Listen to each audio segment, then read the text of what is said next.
How's it going, guys? Winner Kills here. Welcome to round 1 of 4 of a brand new set of feature matches. So hope you guys are looking forward to. Here we have Subterror versus Pure Mekk Knight. My friend on the right there, new to the Pure Mekk Knight strategy, but picking it up nonetheless. So got to give him props for the decision because it is a fantastic deck. And before they get started here, I want to mention if you guys are buying anything on TCG Player, do not forget to use my affiliate link to TCG Player down in the description below. First link you'll find on all my videos. If you use that link and shop and check out, I'll get a small bit of a kickback from that link. So that is one way to help support the channel at no cost to you guys. So don't forget to check that out. So Subterror going first here. As you might have expected, Pure Mekk Knight really wanting to go second anyway. So the dice roll really doesn't matter too much in this particular matchup, which is kind of interesting. So classic Hidden City for Guru. And then he has the Ash on the Guru flip, but he does have the Call by the Grave to sort of accompany with that, protect it. Get that search guaranteed to go through, and we'll see the cut be offered here. And I can only imagine that that's pretty much going to do it for the turn. It looks like we'll have a duality as well. Safe from Ash at this point, obviously, since it has been called by. So we'll take a Compulse. Now, the one thing about this being a particularly back row heavy matchup is Mekk Knights inherently do struggle against back row heavy decks because you can lose a lot of advantage very fast off of traps if you aren't able to get to that World Legacy key card, which is insane in this matchup. I believe our Mekk Knight player is opting to side it in his particular build, so won't have it in game 1 for those that are curious, but still, nonetheless, back row heavy matchups can be a bit of a pain. And we'll see a Gamma Seal over top of that Guru, which is huge because not only does it remove it and make Hidden City less live, but it's now set up a 2-card column on the opponent's board, allowing him to special summon Mekk Knights for free, essentially. So we'll start with the Purple Nightfall and just activating its effect immediately here. Looks like that is the column that Compulse is in, so really no point in chaining Compulse at this point since, the Mekk has already been summoned. There's really no value in using the compulsory evacuation device there because he can just chain the effect and get the search anyway. So he's going to add the Indigo Eclipse, and he'll special summon the Indigo and use its effect to move a Mekk Knight over to another column, and that will go through another zone. And then Blue Sky gets summoned. Now, this may be because of a little lack of knowledge on how Mekk Knights work particularly, but one thing to keep in mind, if you're ever playing against Mekk Knights and they do have a card like Blue Sky in this particular situation where it's summoning into a zone where 2 cards are in, if you chain a card like Compulse, I believe when Blue Sky would resolve, you're only being able to search 1 because I believe on resolution there's only 1 card in the column. I believe that's how it would work, particularly if there's like a card you can chain in that column to make it remove itself from the column. By the time the card resolves, as I said, you will be able to search less cards because there are no longer 2 cards in that column, etc., etc. So just a little bit of a heads up for those that may be unfamiliar how this Mekk Knight deck works and sort of rulings and card activations and things like that. So now committing into the Morningstar play here, discarding Red Moon. And once the cost has been paid for Morningstar to search a World Legacy spell or trap from the deck by discarding a Mekk Knight or World Legacy card upon summon, we'll see the Compulse bouncing that back to the extra deck. And now debating on what card he wants to grab here. Quite a few options. You have Succession, you have Secrets, you have Memory. Some builds playing Key and some builds playing Whispers as well, the spell negation trap, but I believe his build only running Memory and Secrets, which is fine. I think those are probably the mandatory cards that you will want to run is Memory, Secrets, and definitely a copy of Succession. Just a searchable monster reborn. So looks like he won't go for the Succession. Looks perhaps looking at Memory. Because I believe he already has a Memory and a Secrets in hand. So maybe not wanting to, yeah, so it looks like we're actually going to go for the Succession here. So it looks like he'll set the Succession, special summon out Yellow, try to clear the back row. It's another Call by the Grave. He's going to target the Indigo, which is unfortunate because now, I mean, so long as you have a Mekk Knight in grave to get with Secrets, it's not that big of a deal. But having Indigo is preferably the better card to have. So we're going to see him use Memory now. I feel like personally at this point, this is where I would have just saved the Memory and the Secrets. because at that point you can literally just negate, you know, whatever card at will, up to 2 monsters potentially during the next turn, because you have the one off of the secret surviving out of grave, and then the one being summoned off of the memory if need be. So really not making too big of a deal here. Either way, he's still getting access to Morningstar with Indigo and having the set secret. So nonetheless, still doing the job here, but I feel like maybe it would have been a little bit better to hold those cards. Again, that is just my sort of 2 cents as a Mekk Knight player myself that I can offer. But he'll go into the battle phase, clear everything, drop his opponent down to 5,800 and pass it over there. He has another copy of Hidden City to start things off. Looks like he's going to go for the Umastrix, which I believe can special summon itself while you control no face-up monsters on your side of the field. I believe that's how it works. So he's going to normal summon Subterror Fiendus and attempt to use its effect to revive that Guru out of the grave. And of course, this is where we'll see the secrets get chained. And he's just going to go ahead and scoop right there.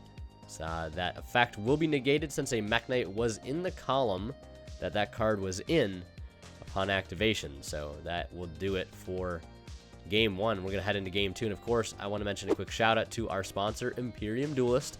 Link to their website, imperiumduelist.com, down in the description below. They are a provider of amazing playmats, sleeves, dice, deck boxes, calculator cases, things like that. If you guys have not checked them out already at this point, what are you doing? Some of the best sleeves, if not the best sleeves on the market. I will be willing to vouch for it.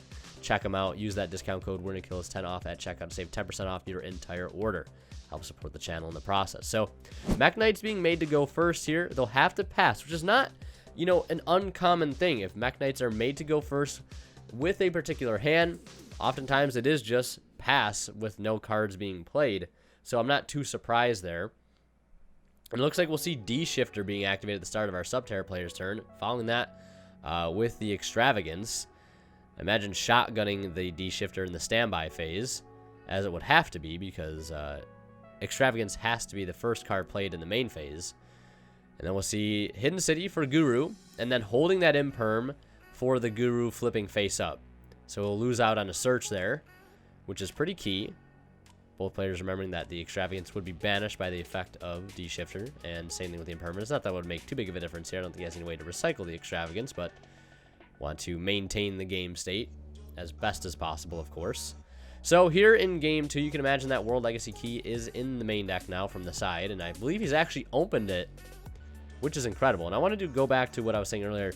Mechs being made to go first oftentimes as a pass. Not often, but the deck really can be played to great extent as a going first strategy. And you're probably wondering, like, how do you do that if there's no cards in the opponent's side of the field yet? Well, there's a lot of great cards that can be played, like Nightmare Corruptor Ibli, which give you a card to your opponent's side of the field, protect you from Nibiru, and also make your opponent have to link with Master Rule 5 coming.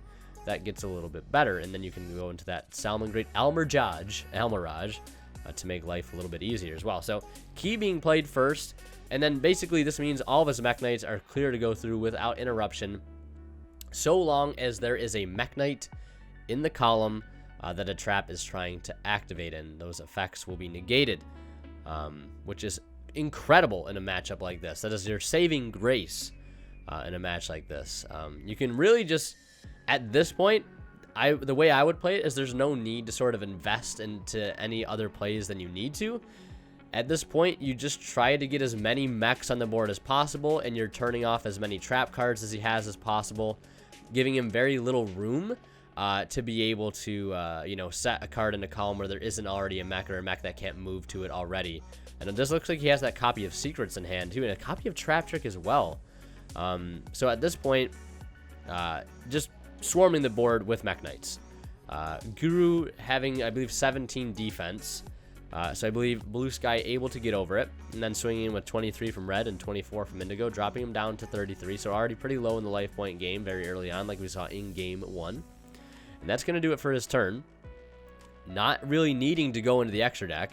A Morningstar play really wouldn't make too much sense, especially since he doesn't have any discard targets. But yeah, so that's going to do it for his turn. Normal summoning the Subterror Archer Nemesis. And just going to go right into the battle phase to crash, because I believe it does have a search effect when it hits the grave. And we will see that. It'll take 400, crashing into the lowest attack mech on the board, which is Blue Sky. Contemplating activating the Trap Trick right now, because I believe he is also siding heavy Storm Dusters also, which is fantastic. A tutorable back removal card, especially in matchups like this. It just can just outright be a blowout, to say the least. So I do really like that side deck choice that he's made. Trap Trick not only being able to give you access to heavy Storm Duster, but cards like Impermanence and cards like the Artifact Sanctum, which is huge in some matchups. So in the end phase, we're going to see World Legacy Secrets be activated, but as Chainlink 2, we'll see that Trap Trick as expected, and there is banishing the heavy Storm Duster. So as we expected, going to try to remove these 2 back row in the end phase. Then we'll just see the chain being activated here. Arguably, you don't need to clear both the sets, since they are just pretty much permanently locked down by the Mekk Knights in World Legacy Key. So arguably, I think it would have been better to maybe clear the Hidden City. But he will use the Hidden City effect to flip up that face-down monster. And he will chain Indigo's effect to move Red Moon over to negate its effect once flipped. So passing it over to our Mekk Knight player right now. Purple is coming back, as always. Now, at this point, he does not have a face-down defense position monster to be able to negate an attack, because I believe Hidden City does need a face-down defense position monster in order to resolve that effect. But the biggest roadblock currently is the fact that Umastrix does have 2,700 defense. So really the only thing he needs to do right now is try to resolve Red Moon, since Red Moon is in the column that it's in, get a Mekk Engrave, and just pop it in attack for game, since he really is only at 2,900. Very, very close to just absolutely going for it right now, but I don't know if he sees that line. Again, he is newer to the Mekk Knight strategy. I mean, one thing that could be done is, I mean, this play is fine right here. I mean, going for purple, I would probably go for Avram. If it's still in the deck, probably something I wouldn't side out. But you could easily normal summon Avram and link away like the Avram and the Indigo, in the sense that purple is locking down that back row, and then link for Morningstar, banish the Avram per se, and then just pop the Umastrix and go for game. But again, there are other cards that the Guru player could have that could prevent that, like Fiendus, and he actually does end up having Fiendus. So that will book the Umastrix. So now we have a couple problems here. You can negate an attack, and that effect is not going to go through. So that is a very unfortunate series of events that have unfolded there. If you would have gone for, per se, like an Avram play and maybe played it safe and not have even used the Morningstar, you know, Red Moon just popping the Umastrix, that's just game right then and there. But again, hindsight is 20/20 from the bird's eye view here. And it looks like for turn, our Guru player is going to pick up a copy of Skill Drain and set it, of course, in a column that a Mekk Knight is not in. And we're going to see purple activate here in the end phase to go for the yellow star and banishing the Morningstar. So that will come back in the main monster zone during the next turn.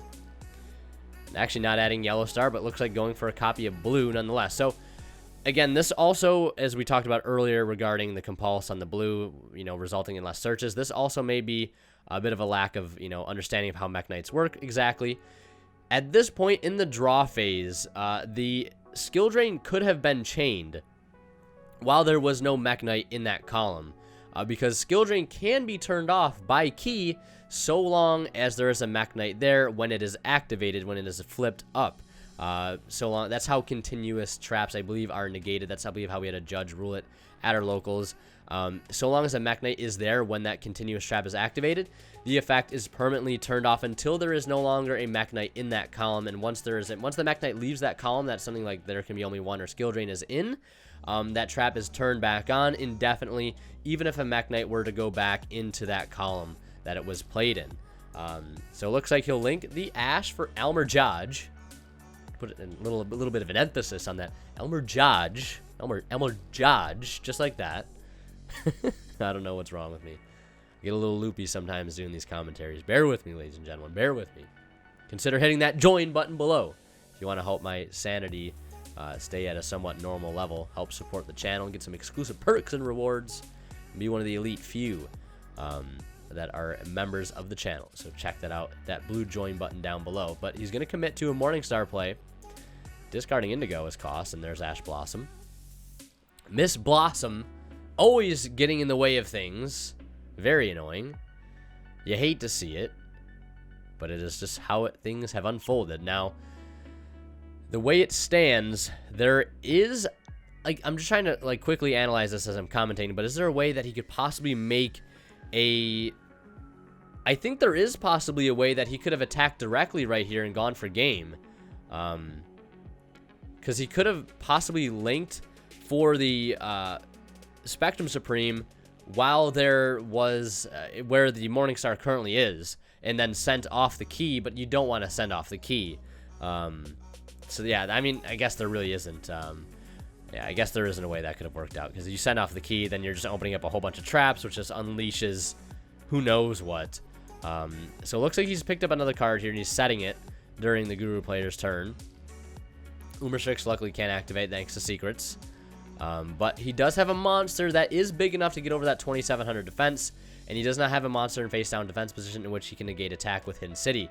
And again, this is another instance where he could have potentially chained whatever that set card was, and it would not have been had the opportunity to be able to negate, be negated by the key.